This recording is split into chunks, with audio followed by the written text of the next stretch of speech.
प्रिय दर्शकों, आप सभी का स्वागत है हमारे YouTube चैनल सोशल ज्ञान पे। ज़्यादातर लोग समय को महत्व नहीं देते, इसलिए वक्त गुजर जाने के बाद उन्हें पता चलता है कि समय की कद्र कैसे करें। लेकिन आज हम समय की कद्र कैसे करें यह एक छोटी सी कहानी से जानेंगे। तो आपका ज़्यादा वक्त ना लेते हुए हम कहानी को शुरू करते हैं अभी। एक गांव में 3 लड़के रहते थे, राम, श्याम और राजू। तीनों के पिता काफ़ी अमीर थे।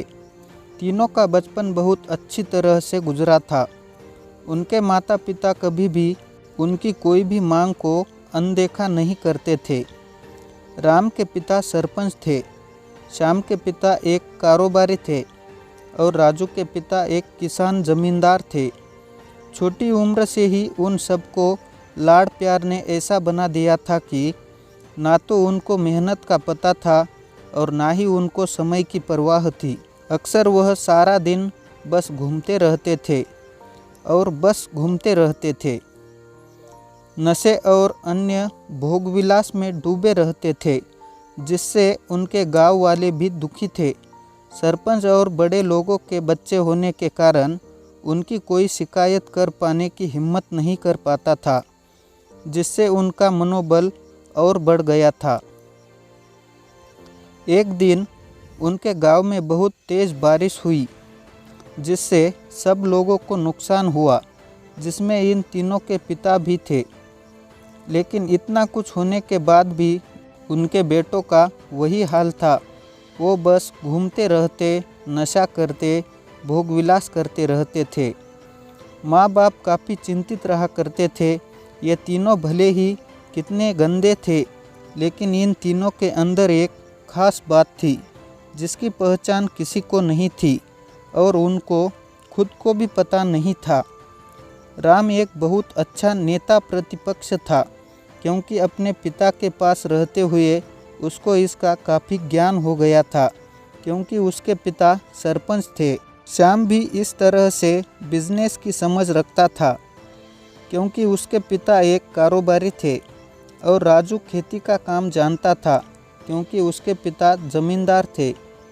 पर अपनी गलत कामों की वजह से उन सब ने अपने इन टैलेंट पर ध्यान नहीं दिया, जो कि उनकी सबसे बड़ी कमजोरी थी। इस तरह से इनकी बदमाशियों को देखकर इनके पिता उन्हें सीख देने को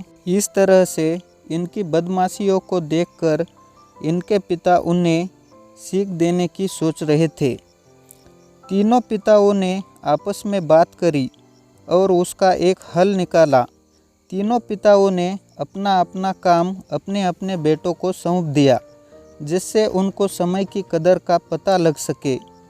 तीनों के पिता ने एक वसीयत बनाई, जिसमें ये लिखा था कि 1 वर्ष के अंदर इन तीनों को 10 लाख रुपए कमा कर देने होंगे, जो बिना किसी गलत काम करके कमाए गए हो। और तीनों को अलग अलग स्थान पर रहना था। इन तीनों को 5-5 लाख रुपए भी दिए गए, ताकि उनको अपना काम स्टार्ट करने में दिक्कत ना हो। पहले तो सब खुश हो गए कि हम आज़ाद हो गए, हमको पैसे मिल गए, और ऐसा सोचकर कि उन्होंने फिर से काफ़ी समय मौज मस्ती करने में लगा दिया। इस तरह से 6 महीने बीत गए और इनका काफ़ी सारा नुकसान भी हुआ। फिर एक दिन अचानक उनको एहसास हुआ कि अगर हम शर्त हार गए तो हम अपनी अपनी जायदाद खो बैठेंगे। धीरे धीरे उनकी चिंता भी बढ़ने लगी थी। एक दिन वो इसी उधेड़ धुन में एक पार्क में बैठे हुए थे और कुछ डिस्कस कर रहे थे कि उनको एक छोटी सी लड़की मिली। वो फूल बेच रही थी और साथ में पढ़ भी रही थी। तीनों लोग उस लड़की के पास गए। तभी राम ने लड़की से बोला, बेटी, आपकी उम्र क्या है? तो लड़की ने जवाब दिया कि मैं 12 साल की हूँ। अंकल, इतना सुनते ही राम ने आचार्य से पूछा कि आप इतने छोटे होकर के खेल नहीं रहे हो? इस पर लड़की ने जवाब दिया कि मेरे पापा अब इस दुनिया में नहीं है और माता भी बीमार रहती है, इसलिए मैं ये काम करती हूँ। यह सुनकर राम ने अपना पर्स निकाला और उसके पास जो भी पैसे बचे थे वो उस लड़की को देने लगा। उसके बाद लड़की ने बोला, अंकल आप भी फूल ले लो, मुझे बहुत खुशी होगी, क्योंकि मैं अगर आपसे फ्री में पैसे लूँगी तो फिर मेरा पढ़ाई में मन नहीं लगेगा, मैं कामचोर बन जाऊँगी, क्योंकि यही समय है जिस समय में अपना भविष्य लिख सकती हूँ।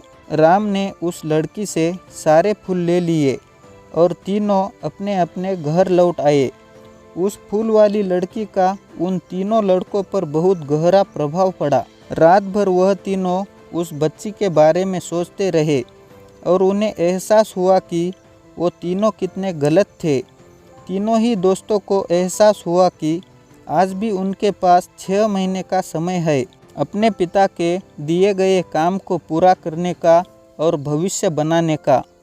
इसी दौरान सबने सोचा कि अगर बचे हुए समय का सही उपयोग करें तो अभी भी बहुत कुछ किया जा सकता है। इस तरह बाकी दोस्तों ने भी सोचा और दूसरे समय में आकर काम तलाशने लगे, पर उनके शर्त में एक शर्त ये भी थी कि उनको जो भी काम करना है वो अपनी पहचान बताए बिना करेंगे, जिससे ये साफ था कि उनको काम नहीं मिला। और जब काम नहीं मिला तो उन्होंने सोच लिया अब वो अगर कुछ भी नहीं करेंगे तो अपने गांव में जाकर ही काम करेंगे। भले ही उनके पिता कुछ भी सोचे, लेकिन फिर भी अपने गांव में जाएंगे और अपने गांव में कुछ नए काम करेंगे। भले ही उनको अपने पिता के वसीयत ना मिले। तीनों लड़के अपने गांव में फिर से आए और अपने अपने पिताओं से जाकर मिले और उन्होंने अपने अनुभव के बारे में बताया और बोला कि वो आगे से ऐसी गलती नहीं करेंगे और वो उन्हें माफ़ कर दे। लेकिन पिता तो शर्त पे ही अड़े थे। लड़कों को कोई दया नहीं मिली। तीनों को फिर से दुख हुआ कि तीनों को अपनी गलती का एहसास होने के बाद भी उनके पिता उनका सपोर्ट नहीं कर रहे हैं। और फिर से वो रात भर सोचते रहे कि अब क्या किया जाए। तीनों ने मिलकर एक स्कीम निकाली। राम अपने मित्रों के साथ में मिलकर लोगों की प्रॉब्लम को सुलझाने लगा, जिससे उसको गांव की समस्याओं का ज्ञान हुआ।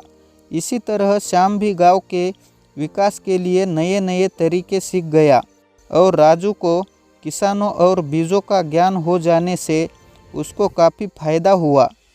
तीनों ने मिलकर अपने बाकी पैसों को सही ढंग से सही जगह लगाकर गांव को एक नया रूप दे दिया।